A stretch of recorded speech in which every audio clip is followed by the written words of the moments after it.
Chief foreign correspondent Trey Yingst is live in Tel Aviv with the latest. Good morning, Trey. Yeah, hey guys, good morning. U.S. forces struck Iran for a 12th straight night. According to CENTCOM, the focus of these strikes was once again on degrading Iran's ability to target vessels in the Strait of Hormuz. CENTCOM released a statement saying more than 50,000 U.S. service members are operating across the Middle East and remain highly vigilant, focused, lethal, and ready. This follows a new warning from President Trump on Wednesday when he posted to Truth Social saying from this point forward, anytime the Islamic Republic of Iran shoots at a ship in the Strait of Hormuz, whether it be by missile, rocket, drone, or any other device or weapon, the United States will bomb and destroy one bridge or power plant, including those located next to or in the capital city of Tehran. While no vessels were attacked in the strait overnight, a Saudi-owned oil tanker was targeted in the Red Sea by Houthi forces in Yemen. President Trump spoke yesterday from Georgia about the ongoing conflict and the possibility of negotiations. They're getting hit so hard, and they want to make a deal. But I say they're not ready to make a deal. Because every time they make a deal, they want to change it and everything. They're not ready. They'll be ready very soon. And this is despite this. It's going on. Overnight, Iran launched new attacks against U.S. bases in Kuwait, with additional attacks expected today. Sirens were sounding earlier in Bahrain. Secretary of State Marco Rubio indicated that Iran will continue to pay a heavy price for these attacks. Their foreign minister, who the other day say or something about their policy is an eye for an eye. The president's policy is a head for an eye.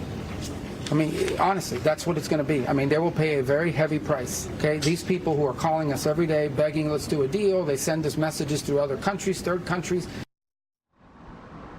You heard the secretary there, the new Trump administration equation, a head for an eye. Here in Israel, the military remains on high alert. There is concern that if this conflict escalates in the coming days, the Israelis may take incoming Iranian missile fire. Guys? Hey, Trey, any word from the Saudis on two of their ships being hit? Have they commented? They've not yet commented, but this is certainly an escalation because it means it's not just rhetoric from the Houthis in Yemen. And Secretary of State Rubio spoke earlier specifically about the threat from the Houthis. And he said, look, they're getting dragged into this conflict by Iran. They were smart to stay out of Operation Epic Fury. But if they get more directly involved, the possibility of U.S. or Israeli strikes against the Houthis is certainly on the table. We've seen it before, and these strikes can be devastating to this Iranian proxy. And devastating to the markets. Oil will jack up big time. It's already in the 90s. Thanks so much, Trey. Now let's change gears and talk about if they do hit our ships, which they're likely to do in the Strait, how the president's going to respond by hitting a power plant. That's right. And the Bab el-Mandeb Strait, where the Houthis seem to control right now, that's responsible for 10% of the world's oil. So we heard about the Strait of Hormuz, responsible for 20% of the world's oil. This is why you're seeing oil prices go up. All right, so let's take a look at the power plants and places that we might be able to hit. Lucas, as you see these as targets, what do you think we might hit first? Well, I don't know if we'll hit it first, but the Damavad plant supplies 40% of Tehran's electricity. The Bashir nuclear power plant, probably not likely a target. The Russians built this. They still supply Iran with low-enriched uranium. Because, Lucas, we should say there's a risk to blowing up a nuclear plant. There's no question. Now, the South Pars gas field, this sits on the largest natural gas field in the world. Israeli forces hit this on March 18th, in the beginning of the war. Iran responded by hitting the Qatari side of this natural gas field. In terms of targets... But let me ask you, here, this is the Strait. Yeah, this is the Strait of Hormuz right here. If we want to send a message in the Strait where they're hitting ships in the Strait, wouldn't that be a place we go? It would. The only question is what would be Iran's response. We've seen Iran hit back in Qatar's oil field, natural gas oil fields in the UAE. That's the big thing. You mean they'll have a like response? If we hit a power plant, no question. That's been this tit for tat the whole time. That's what's notable about the Israelis. They use disproportionate responses. Probably one of the reasons that Israel hasn't re-entered the war. Iran has not attacked Israel since early June. And your assessment of how we're doing it now, do you think we're doing disproportionate, or do you think we could be doing not doing disproportionate? It is notable that U.S. forces hit an Iranian barracks after an American barracks was hit, of course, in Jordan. That's what killed those three U.S. Army soldiers. So this is the power plants that we could be hitting. This is the big one. Let's go over here on the other side of the map is Pickaxe Mountain. The U.S. intelligence has assessed that Iran could have moved some of its enriched uranium from Fordo days before Operation Midnight Hammer a year ago to Pickaxe Mountain. It's much deeper than the other nuclear sites. And also, these Zagros Mountains, we're talking about hard dolomite, very hard rock, be very difficult to hit from the air. It's one of the reasons ground forces might be used. In fact, this is a mission for the U.S. military's National Mission Force. We're talking about Delta, SEAL Team 6, the Air Force 24th Special Tactics Squadron. And the risk is there's never been anyone who said this is what it's like. There's no schematics for what's inside Pickaxe. Right. That's what we say. IAEA has never accessed the site. They haven't, so we don't know for sure if these highly enriched centrifuges, the uranium has been moved to Pickaxe.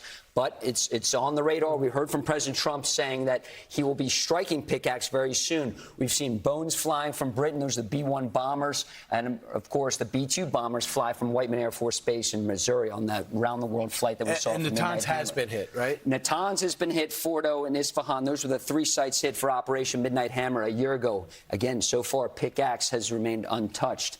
So when you talk about Bashir, this was a nuclear power plant built with Russian help. It is one of 2 nuclear reactors, nuclear power plants that are operated in the Middle East. UAE has the other one. What's interesting about the Saudi deal, not to get into that for another segment, but UAE and Bashir, they're importing the enriched uranium, low-enriched uranium. The Iranians get it from Russia, and the Emiratis import it from that elsewhere. was part of the deal. Where they said, OK, you can use it, but we'll enrich it and then give it to you and take it back. Exactly. And now here, I understand this power plant serves 2 million people. Yes, and this is outside of Tehran. If the president wanted to order what some would consider a disproportionate response, you would hit the Domovid plant. Again, it's responsible for 40% of Tehran, the capital's power. Right. The only question is, do you want to turn the lights off for millions of Iranians who are sympathetic to the American cause? But we're right now, we're witnessing a few things. We're witnessing them ratcheting up with the Houthis getting involved on the other side, and we're seeing our bases targeted over in Jordan, and our bases targeted last night even in Kuwait. It's a multi-front war right now. Yeah, where they say that we've knocked most of those rockets out of the sky. But there's constantly going to be a target. I think right now, you know this better than anyone, Kayleigh, there's a messaging issue. All we're getting is what Iran's doing. And we hear we had a bombing last night. Well, what do we do? What is our approach? What damage was done? How much are they degraded? And what many people are speculating, if you look at the Arab news and Al Jazeera, a lot of people are miffed. How is Iran still able to hit us after all the damage we have done? I think there needs to be a case made that both of you know well about Iran and how close their nuclear breakout time was over a period of years. Because think about how many times we heard during the Obama administration, during the first Trump administration, we are X days from a nuclear weapon, X months. Right. This is where we were. This is where we are. The nuclear dust buried under Fordo. We're in a stronger place today. It may not feel that way than we were a year ago after Midnight Hammer and this operation. But you're right. It's a messaging battle that needs to be made to the American people. So we went from obliterated a year ago to now this war restarting.